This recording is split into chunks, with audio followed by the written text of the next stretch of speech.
स्वागत है आप सबका हमारे YouTube channel freedom factory study में। आज हम लोग पढ़ेंगे कक्षा 7 गणित अभ्यास 11C वृत्त। तो इसका जो पहला सवाल दिया हुआ है कि आकृति में एक ही वृत्तखंड पे बने कोणों के नाम लिखिए। एक ही वृत्तखंड पे बने कोणों के नाम लिखना है। तो जैसा मैं लिख रहा हूँ वैसे लिख लीजिए। यहाँ पे लिखेंगे कोण, मैं समझाते भी जाऊँगा, समझ भी लीजिएगा, ठीक है ना।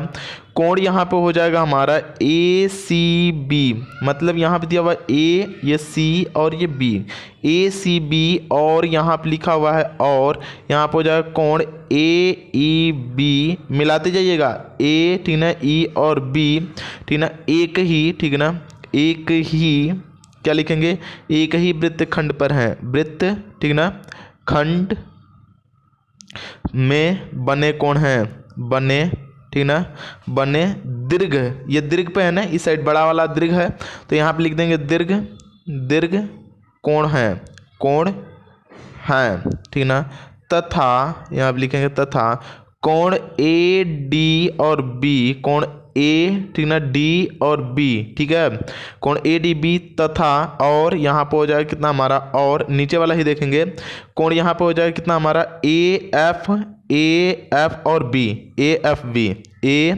कोण AF और B, ठीक है ना, एक ही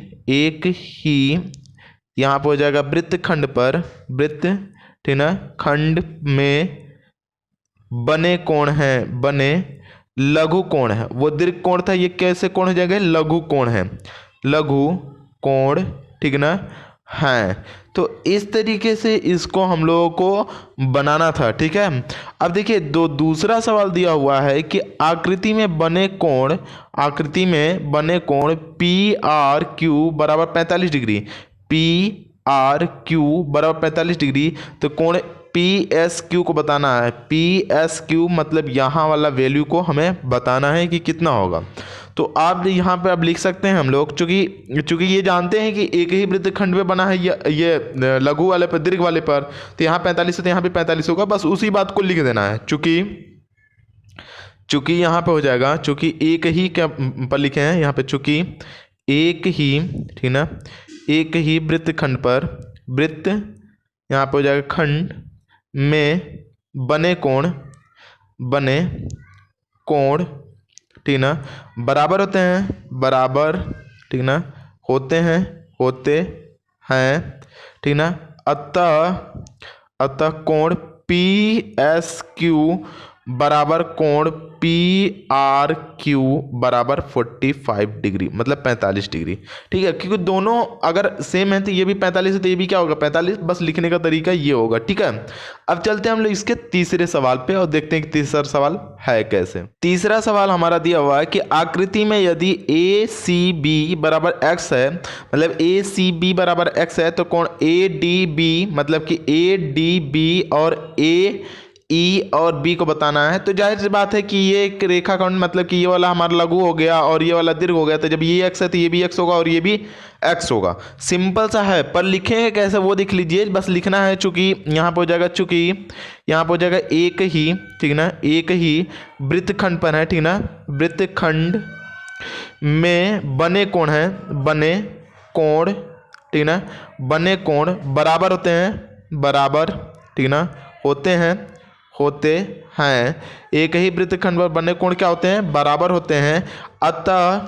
अतः यहाँ पर जाए कोण ADB ठीक ना बराबर कोण ACB बराबर x डिग्री, मतलब कोण ADB और ACB बराबर x डिग्री है तो x डिग्री कर लेंगे। उसी प्रकार से फिर से लिख सकते हैं कि कोण यहाँ पर हो जाएगा हमारा AEB और कोण AC और B बराबर x डिग्री, बस इसी को दिखाना था और इसी तरीके से इसको कर लेंगे। तो इस तरीके से इसका ये तीसरे का आंसर हो जाएगा इतना। अब हम लोग आते हैं इसके चौथे सवाल पे। तो जो चौथा सवाल है वो दिया है कि आकृति में बने कोणों के संबंध में निम्नलिखित कथनों में सत्य असत्य कथन को छांटिए, मतलब कौन सत्य है और कौन सा असत्य है। बस ध्यान से देखेंगे समझ में आ जाएगा, बहुत ज़्यादा डिफिकल्ट नहीं है, इसको बस ध्यान से देखते जाइए। देखिए यहाँ पे दिया हुआ हमारा कोण कोण BDC, मत देखिए BD और C, बराबर क्या कोण, यहाँ पे देखिए ये यहाँ से ऊपर वाला अगर कोण बोलेगा तो सही है, लेकिन अगर नीचे का कोण पूछ देगा तो गलत हो जाएगा। तो देखिए BAC नहीं बराबर है।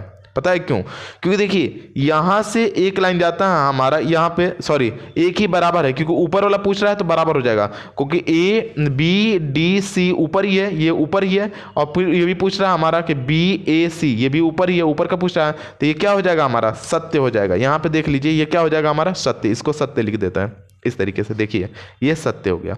अब दूसरा हमारा दिया हुआ है कि BDC, यहाँ देखिए BDC ये तो ठीक है, पर BCA क्या इक्वल है? नहीं, तो ये हो जाएगा असत्य। क्या हो जाएगा? असत्य। असत्य। ऊपर का पूछता तो सत्य होता है, क्योंकि देखिए अगर ये और ये इक्वल हैं, बस बात समझिए, ये और ये इक्वल हैं और ये इक्वल होंगे, ठीक है। तो इसी तरीके से यहाँ पे देखिए ACB मतलब कि AC और B, और यहाँ पे बराबर ADB मतलब ADB क्या इक्वल हैं? तो ये बात भी सत्य है, क्योंकि दोनों का इस तरीके से भी क्या हो जाएंगे? इक्वल होंगे। ये दोनों का इससे का साथ इक्वल हो सकता है, तो ये भी क्या होगा? सत्य। देखिए यहाँ पे लिखा हुआ है A, ठीक ना, CB ACB, और दूसरा बोला है A, यहाँ पे हो जाएगा D, और यहाँ पे हो जाएगा कितना हमारा B, तो ये भी क्या होगा हमारा? सत्य होगा। सत्य, ठीक है, ये भी क्या होगा हमारा? सत्य होगा। चौथा हमारा दिया हुआ है कि BDA, ठीक ना, BD और A इस साइड, ठीक ना, कोण यहाँ पे हो जाएगा CDB। बात तो बराबर होगा, यहाँ पे BCD इक्वल नहीं हो सकता, क्योंकि ये असत्य है। देखिए बात समझिएगा, यहाँ पे देखिए BD और C मतलब ये इतने का बात कर रहा है, और यहाँ पे बोल रहा है हमारा CDB मतलब ये पूरे का बात कर रहा है, एक बार पूरे का, तो ये आधा है इसका और ये पूरा है, तो कभी भी सत्य नहीं हो सकता। ये क्या हो जाएगा हमारा? असत्य। असत्य, ठीक है। अब देखिए अगला बोला हमारा ACD मतलब A, यहाँ पे C और ये D मतलब कि A से ये जा रहा है, तो ये CD मतलब ये आधे की बात कर रहा है। अभी बात समझिएगा, तो यहाँ पे हो जाएगा DBC, यहाँ पे हो जाएगा D, ठीक ना, और ये B और ये C ये भी यहाँ पे भी आधे का ही बात कर रहा है, तो दोनों मिला क्या हो जाएंगे हमारे? सत्य हो जाएंगे। ये क्या हो जाएगा हमारा? सत्य। तो इस तरीके से आपको लिखना था और इसको बनाना था कि एक ही रेखाखंड पर बने कोणों का मान क्या होता है? बराबर होता है, वो एक ही रेखाखंड में हो तो, ठीक है ना। अब देखिए इसके हम लोग अगले सवाल पे चलते हैं, इसके 5वें सवाल पे, और देखते हैं कि 5वां सवाल है कैसे। 5वां सवाल हमारा दिया हुआ है कि आकृति 11.29 में यहाँ पर जो कोण ACB मतलब कि ACB इसका मतलब कि के बराबर निम्नलिखित कोण होगा, तो ACB के बराबर क्या हो जाएगा हमारा? ADB किस में है? विकल्प नंबर दूसरे में ADB। हमने बताया था कि ऊपर में ये बराबर है, इसके बराबर होगा, तो यहाँ से देखिए ADB ये कोण बन रहा है, तो ये हो जाएगा विकल्प नंबर दूसरा, इसका मतलब लिख सकते हैं इसका विकल्प नंबर दूसरा, इसका क्या हो जाएगा? आंसर। तो इस तरीके से ये आपका 11 हुआ खत्म। तो आज के लिए इतना ही। यदि आप लोगों को हमारी ये वीडियो अच्छी लगती हो तो प्लीज़ लाइक करें, शेयर करें और सब्सक्राइब करना बिल्कुल ना भूलें।